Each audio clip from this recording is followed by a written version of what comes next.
Hi everyone, welcome back to Catherine's Plates. Look at all the deliciousness I have going on right here. We are going to make a banana split cake. I've never made this recipe before. This came from a friend of mine that I've known for over 18 years. We were able to have lunch together the other day, and she was telling me about how she always makes this dessert for her son's birthday. Now he's an adult now, so she's made it for many years. So I'm going to give it a go because it sounds delicious. Okay, this is a no-bake icebox dessert. Okay, no stove and oven going on here today. If you're ready, let's go ahead and have some fun. Let's build this one up. First thing we're going to do is make our graham cracker crust that will fit in the bottom of our baking dish. Now, I'm just going to use my food processor here. You can certainly just put these in a Ziploc bag and crush them up that way if you'd like. So I'm going to put 3 packets of these graham crackers in here. Now, this is a 14-ounce box. You want about 2.5 cups of crushed graham crackers. All right, let me get these going, and then I'll put that last packet in there.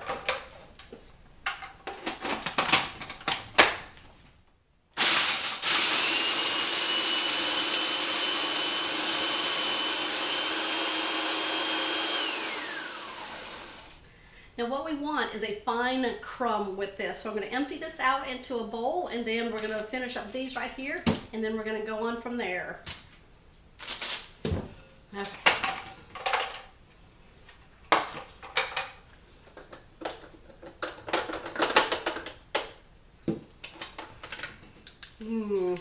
Graham crackers smell good, huh?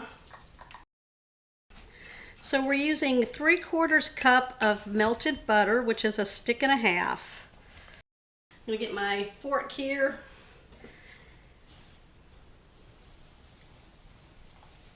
We're going to blend this until all the crumbs are coated with the butter. So I'm just kind of forming it here, right, making sure that it's going to form a nice crust, which it is right there. Okay, let's go ahead and bring our 9x13 baking dish over. Okay, now what I like to do is just lightly spray the bottom of my dish.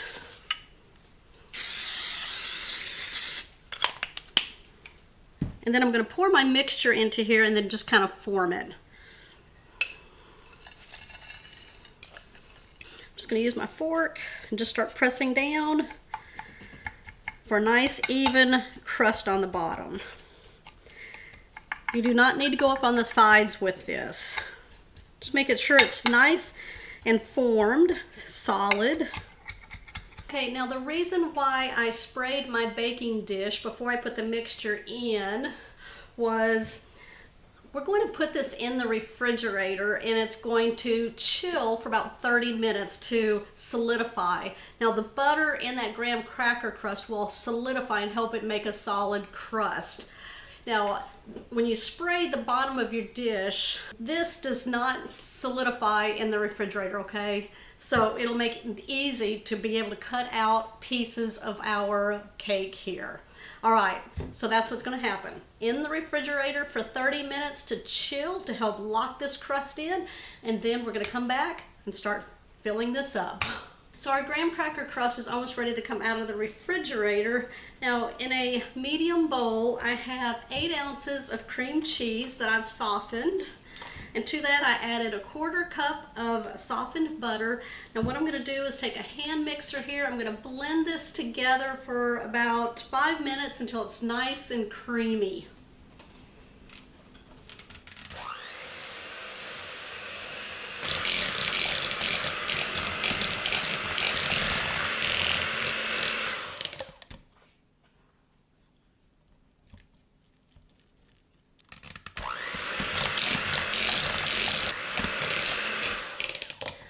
Okay, after the 2-minute mark, we're going to start incorporating 3 cups of powdered sugar. And I'm going to do it 1 cup at a time. All right, just scrape down the sides so we can incorporate everything.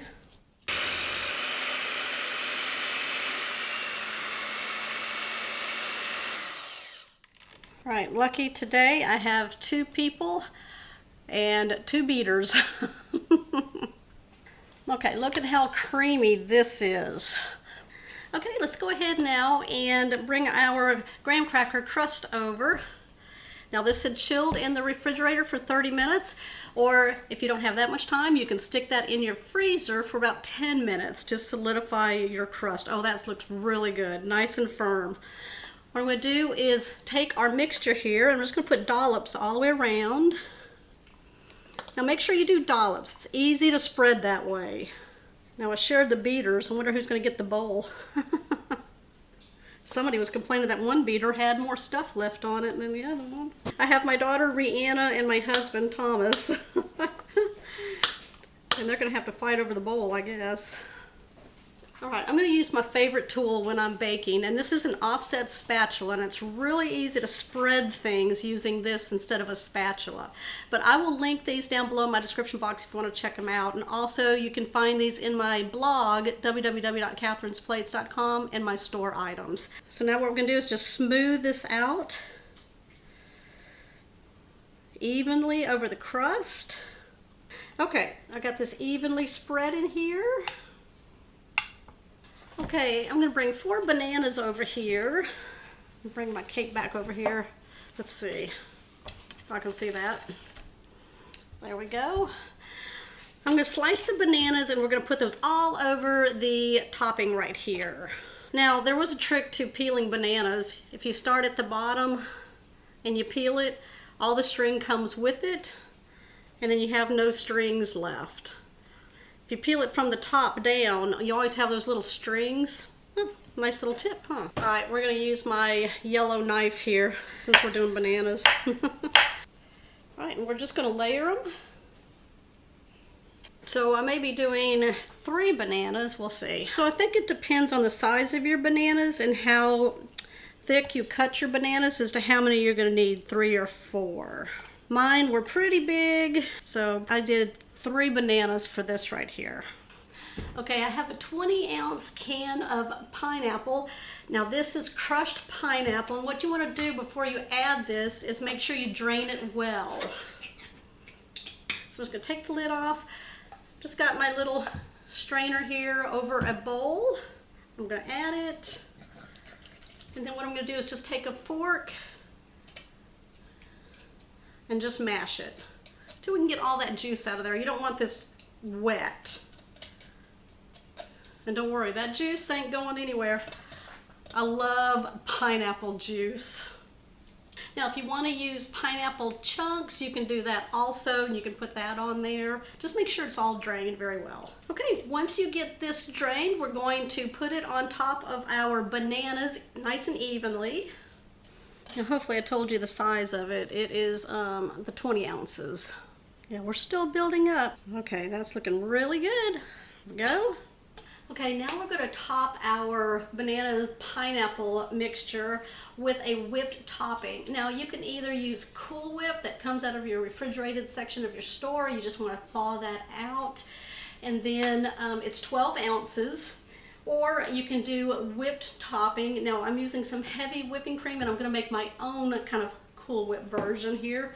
So I've got 12 ounces of heavy whipping cream. I'm just going to put into a medium bowl. I've just got my whisk attachment onto my electric hand mixer here. I'm going to beat this up until we get nice stiff peaks. Now, about halfway through, before I get to that, I'm going to add 1 tablespoon of powdered sugar just to kind of sweeten this up like a Cool Whip. All right. That's what you want right there. And you don't want to over mix because you don't want to curdle it, but this is totally perfect right here. Now I didn't add too much powdered sugar because this dessert is sweet enough. All right, let's go ahead and bring our dessert back over here, and we're going to top it with the Cool Whip whipped topping. We're going to do the same thing with Cool Whip that we did with the cream cheese mixture. We're going to dollop it on here because it'll make it really easy to spread out. Now the Cool Whip is really easy to spread, so I'm just going to use my spatula here and just spread it over the pineapple. All right, we're going to go ahead now and start garnishing our cake with delicious toppings that we like on a banana split. Cherries. So these are maraschino cherries out of a jar. I just dried them, and then if they have stems on them, take them off, and then I just kind of halved them and quartered some of them, depending on how big they were. So I'm going to place these all over my cake here. Okay, I chopped up some pecans. I'm going to add that to the top of the cherries here. Of course, we like chocolate syrup on ours, or you can put like hot fudge and pour that over it. The last thing I'm going to put on, I'm going to put some sprinkles.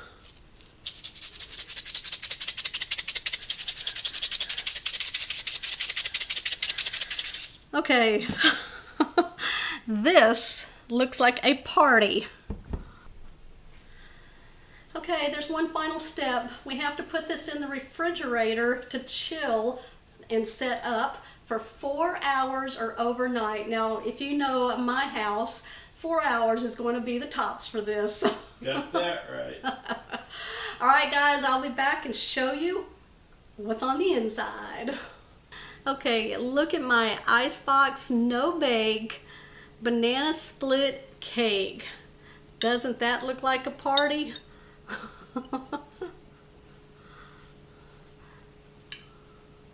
Look at the different layers. Oh, who wants this bite right here?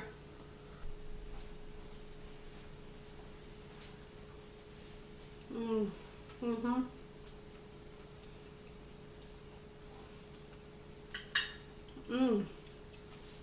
You know, the graham cracker crust down there tastes like an ice cream cone. Got the bananas, the Cool Whip, the chocolate syrup, there's cream cheese in there, sprinkles, cherries. What are you putting on your banana split? All right, y'all, this is very creamy, very dreamy, very delicious. Make sure you comment down below what you think, and also give me a thumbs up. If you're new to the channel, don't forget to hit that subscribe button down below and that bell notification, so you'll always know when shows like this one here are posted.